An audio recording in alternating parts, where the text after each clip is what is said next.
Today on Rappler.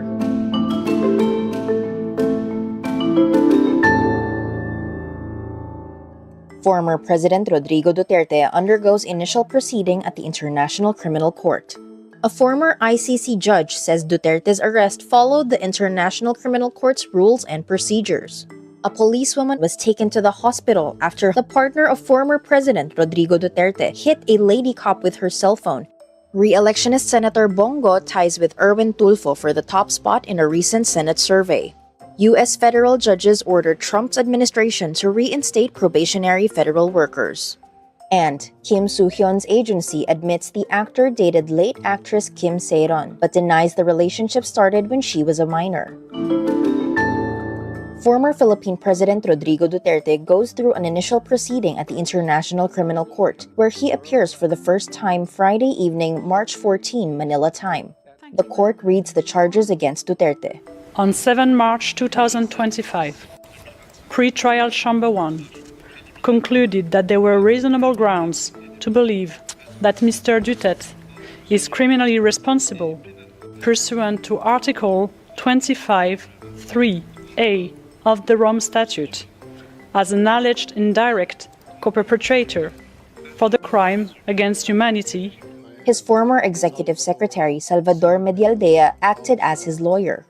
2 days ago, the whole world has witnessed the degrading fashion in which a former president of a sovereign country was bundled into a private aircraft and summarily transported to The Hague. It was a pure and simple kidnapping. My client was denied all access to the legal recourse, and this all in the nature of political score settling. Meantime, the ICC had to clarify on Thursday, March 13, Duterte is in fact in their detention center after his lawyer claimed he was not there.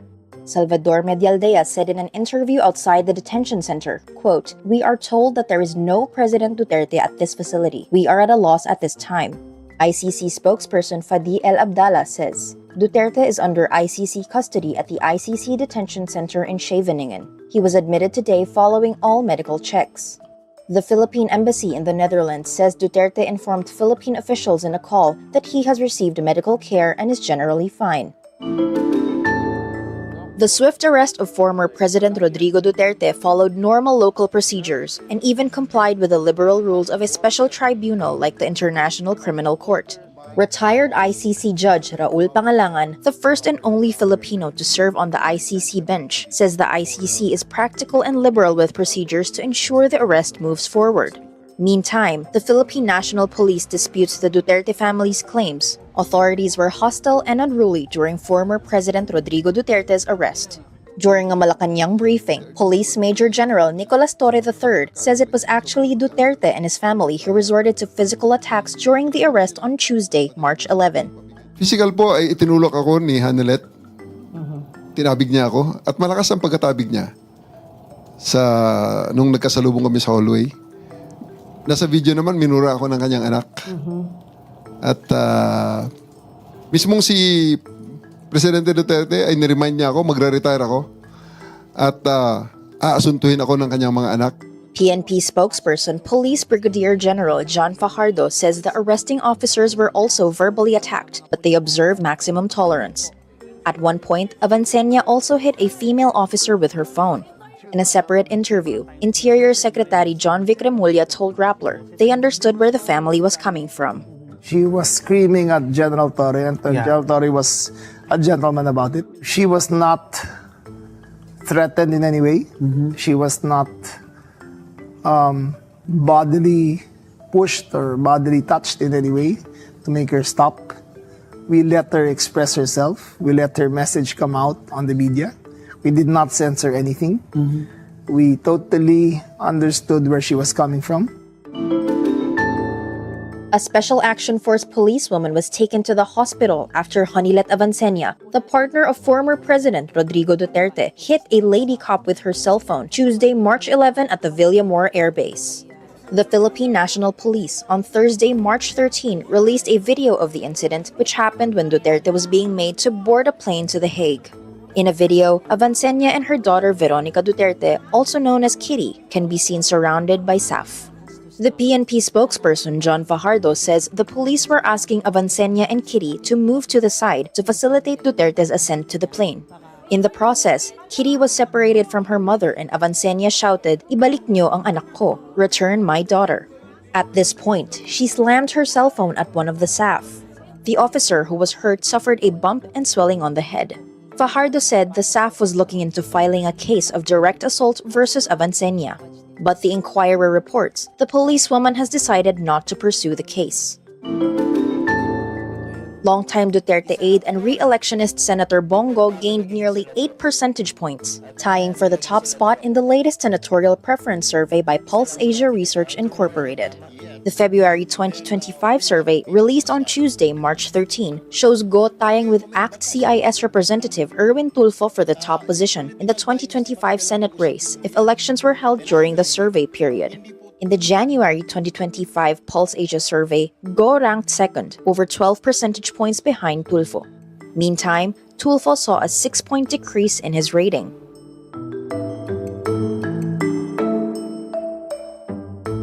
The survey was conducted weeks before the arrest of former President Rodrigo Duterte and the Marcos administration's decision to hand him over to the International Criminal Court. Federal judges in California and Maryland ordered the Trump administration to reinstate thousands of probationary federal workers who were fired during mass layoffs at 19 agencies. U.S. District Judge James Bredar in Baltimore agrees with 20 Democratic-led states, ruling that 18 agencies violated regulations by firing probationary employees. The restraining order applies to agencies like the Environmental Protection Agency, the Consumer Financial Protection Bureau, and the U.S. Agency for International Development, which have been targeted for deregulation and cost-cutting by the Trump administration.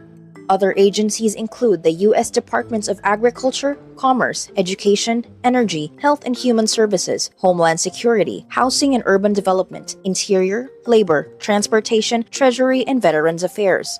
Government agencies now face a Thursday deadline to submit plans for a second round of layoffs and budget cuts.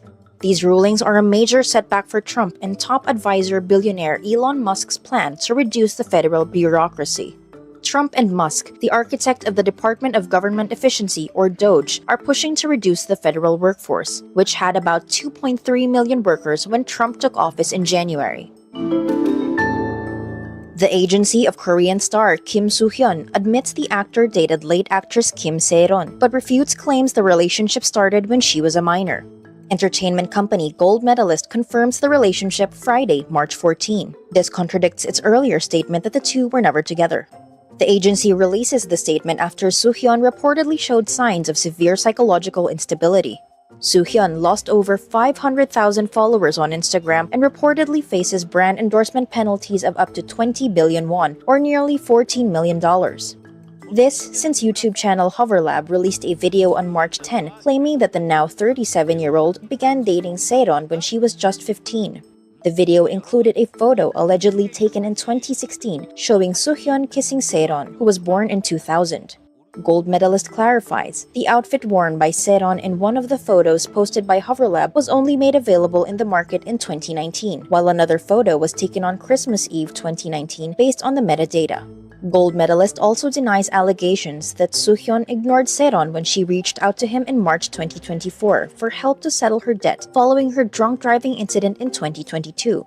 The agency says Soo-hyun brought the matter to Gold Medalist, which shouldered the remaining 700 million won of the debt. The agency also blasts HoverLab for implying Soo-hyun was the reason Sae-ron took her own life. Sae-ron was found dead after an apparent suicide on February 16, which fans noticed coincided with Soo-hyun's birthday. And that's today's wrap. I'm Giselle Barrientos. Thank you for watching. Click the link below for the full story. Follow us on Rappler's YouTube, Facebook, X, Instagram, and TikTok.